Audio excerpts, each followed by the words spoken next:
Днешниот 8 август е уште едно подсетување дека тука пред 20 години се случи една од најгроморозните и најкрвави масакри во новата македонска историја. До ден денеска новинарски извештаи од овој настан воглавно се сведуваат на тоа дека имало технички пропусти во конвојот, дека биле бранителите убиени во заседа, меѓутоа работите во реалноста не стојат баш така. Македонските бранители можеа да бидат спасени доколку Владо Бучковски во тоа време, како министер за одбрана, преземеше се што треба да биде преземено и не пропуштеше неговото дејствие. Имено 40 дена пред настанот, некаде на почетокот на јули, во Македонската служба за државна безбедност, тоа најодговорно го тврдам, имаше два документи со кои се знаеше дека тука Нова Брдо има вкопано терористичка група до околу 15-тина припадници на тогашните терористички формации. Службата за државна безбедност толку добро го работеше случајот, што се знаеше бројноста, вооружувањето, дека е вкопан минофрлач тука, се знаеше нивното движење преку ноќ кога се публикува во соседните села, а преку ден тука правеа инциденти по автопатите. И вие сега 40 дена да знаете за оваа терористичка група, кога со армиски хеликоптер можеа да бидат збришани, со еден само прелет, тогашниот министер за одбрана Владо Бучковски не презеде дека по министер за одбрана се што требаше да преземе. Всушност во тоа време македонскиот државен врв функционираше исто како и сега, длабоко раскарани и поделени македонци.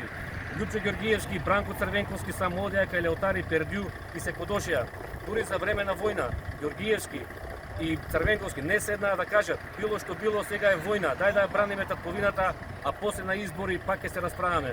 Меѓутоа тие единствено што правеа се подошија и како резултат на тоа во тоа време Македонското министерство за внатрешни работи, кое што беше раководено од ВМРО-ДПМН, и Министерството за одбрана, кое што беше раководено од СДСМ, фактички функционираа како две непријателски војски. Немаше никаква координација меѓу безбедносните сили и како резултат на таа некоординираност гинеа македонските бранители. Министерството за внатрешни работи во тоа време сите тие податоци кои што ги имаше 40 дена пред настанот, согласно процедурите за работа на безбедносните органи, ги проследи до секторот за одбрана и безбедност во Министерството за одбрана. Оттаму беа проследени до тогашниот министер за одбрана Владо Бучковски, меѓутоа ништо не се преземе. Фактички бранителите беа пракени во заседа за да гинат. Впрочем, во тоа време, во татковинската војна, загинаа околу 80 припадници на македонските безбедносни сили и на прсти може да се избројат тие што загинаа во директна војна со албански терористи. Речиси сите загинаа во заседа, откако претходно тие терористички формации го знаеа движењето. Што е поинтересно, на неколку дена тука пред да помене конвојот, отстранете безбедносниот пункт од ова место кој што требаше да штити безбедноста на тие конвои на македонските бранители кои што во тоа време одеа кон Тетово.